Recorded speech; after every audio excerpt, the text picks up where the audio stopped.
Bonjour à tous, bienvenue dans l'entreprise du futur. Vous connaissez notre rendez-vous, c'est une émission qui donne la parole à nos héros. Ils viennent de PME, d'ETI et chaque semaine, on a le plaisir de les accueillir sur ce plateau. Héros avec un S, S comme solidaire, et on va s'intéresser aujourd'hui à la qualité de vie au travail en lien avec la performance économique. Je vous présente tout de suite mes deux invités.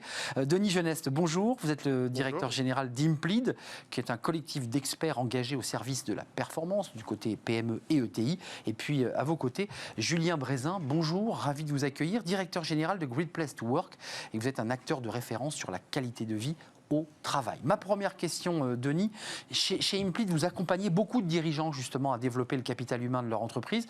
Et en quoi cette démarche, elle favorise la performance ? Elle est centrale sur la performance économique. On vient de le vivre, on vient de vivre des moments très inédits.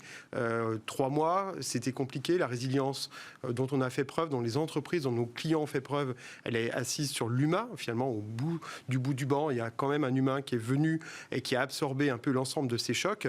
Ce capital humain, il est central aussi dans l'acception économique de l'entreprise, dans la mesure où dans capital humain, il y a capital. Et donc tout investisseur, tout entrepreneur doit voir comment va évoluer son capital.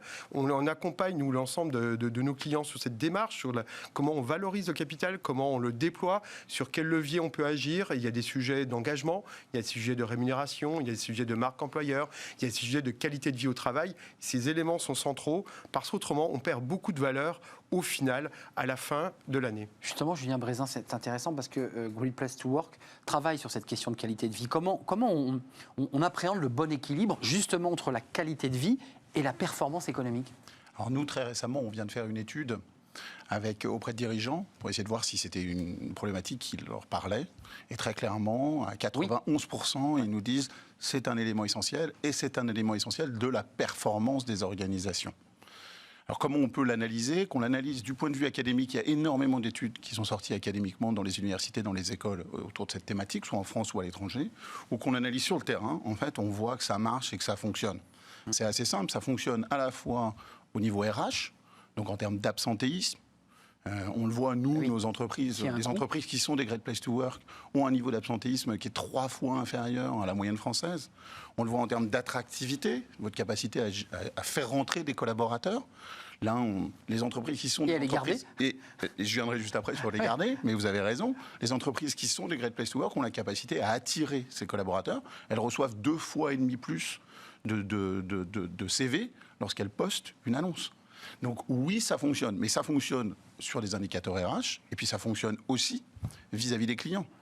Si vous prenez soin de vos collaborateurs vont prendre soin de vos clients. Forcément, il y a un effet en chaîne utile. Denis, justement, comment vous ressentez, vous l'impact, et vous pourrez bien sûr y répondre, justement l'impact de la solidarité et de l'entraide des collaborateurs sur la qualité de vie au travail, et je vais plus loin, sur la performance des entreprises ? Il est central, je crois que Julien vient de le dire, le centrage client qu'on a tous, tous les dirigeants de PME ETI servent leurs clients.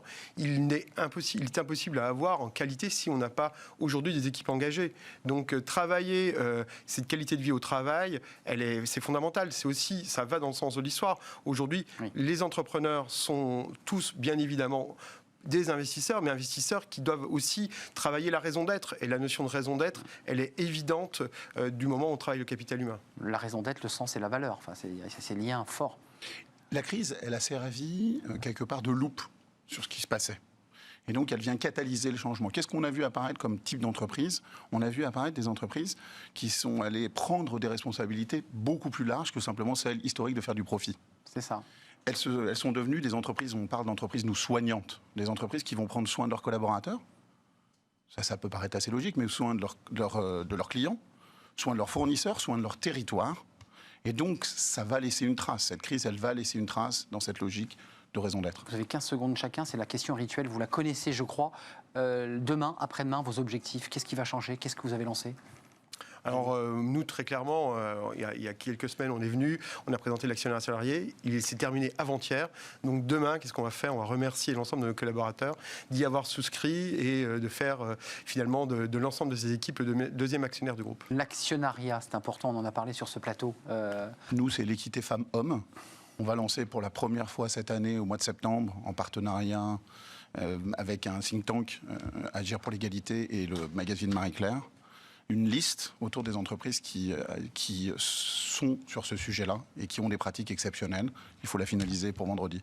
Finalisé par vendredi. C'est bientôt. Merci à vous, messieurs, de nous avoir éclairés sur ce sujet. Merci à vous, Denis Jeunesse, directeur général d'Implid. Et merci à Julien Brézin, le directeur général de Greatplace to Work. Voilà nos héros du jour.